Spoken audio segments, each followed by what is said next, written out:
చూడ్డానికి అలా బాదం లీవ్స్ లాగే ఉంటుంది. పెద్ద చెట్టు ఇది అదిగో పై వరకు ఉంది. పై వరకు ఉంటుందా? ఓకే. ఇది ఏంటి మేడం దీనికి దీని ప్రత్యేకత ఏంటంటే ఎన్ని ఇప్పుడు అండమాన్ నికోబార్ దీవుల్లో కానీ లక్షద్వీపుల్లో కానీ వీళ్ళు ఎందుకు ఇన్ని సంవత్సరాలు ఎంత హెల్దీగా ఉన్నారని మన వాళ్ళు వెళ్ళినప్పుడు చూసి వీళ్ళు దీన్ని తింటున్నారు, నోనీని తీసుకుంటున్నారు, నోనీ ఫ్రూట్ వల్ల ఇలా బాగున్నారు అని చెప్పేసి ఇదిగోండి నోనీ ఫ్రూట్. ఇది చెట్టుకి పైన ఎక్కడ ఉంటే చూపించడం కుదరని తీసాం. ఈ నోనీ ఫ్రూట్ అన్నమాట. ఈ నోనీ ఫ్రూట్ అనేది ఎలా తినాలి అనేది చెప్తాను మీకు. దీంతో పాటు ఈ ఫ్రూట్ ఒక ఉపయోగాలు ఏమిటో తెలుసుకుందాం. ఇది ముఖ్యంగా క్యాన్సర్కి పనిచేస్తుంది. క్యాన్సర్ ఉన్న వాళ్ళకి ఏ రకమైన క్యాన్సర్ అయినా సరే తగ్గిస్తుంది. దీనితో పాటు ఈ జెంట్స్లో స్పెర్మ్ కౌంట్ పెంచలేని వాళ్ళకి ఇది స్పెర్మ్ కౌంట్ పెంచుతుంది.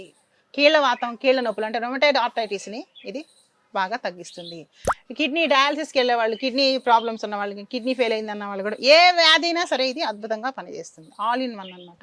దీన్ని ఏం చేయాలంటే తరగాలి, చక్కగా స్లైస్ లాగా తరిగి దాన్ని ఉడకబెట్టాలి. ఉడకబెట్టిన తర్వాత దాన్ని మిక్సీ పట్టాలి. మిక్సీ పట్టి జ్యూస్ లాగా చేసుకోవాలి. ఈ జ్యూస్ని మళ్ళీ మరిగించాలి. మరిగించి చల్లారిన తర్వాత ఒక గాజు సీసాలో పోసి 1 గ్లాసు నీటిలో 2 స్పూన్లు మెడిసిన్ లాగా వేసుకొని ఆ గ్లాసు నీళ్ళలో ఇది 2 స్పూన్లు వేసుకొని తాగాలి. ఇది దీని ప్రాసెస్. ఈ ఫ్రూట్ అంటే ఇది పండిందా? పండిపోయింది. ఓకే, దగ్గరకు వచ్చింది. మరి పండింది కాకుండా ఇలానే ఈ వైట్ గా మరి ఆకుపచ్చ రంగులో ఉంటుంది. పచ్చిదైతే ఇలాగ ఈ కలర్ లో ఉంటుంది అంటే రెడీ అయింది. ఓకే. సో మ్యామ్ ఈ చెట్టు అన్నారు కదా, ఈ చెట్టు ఎంత పెద్ద చెట్టు అవుతుంది ఒకవేళ ఇంట్లో ఎవరైనా పెంచుకోవాలని? అందరూ పెంచుకోవచ్చండి.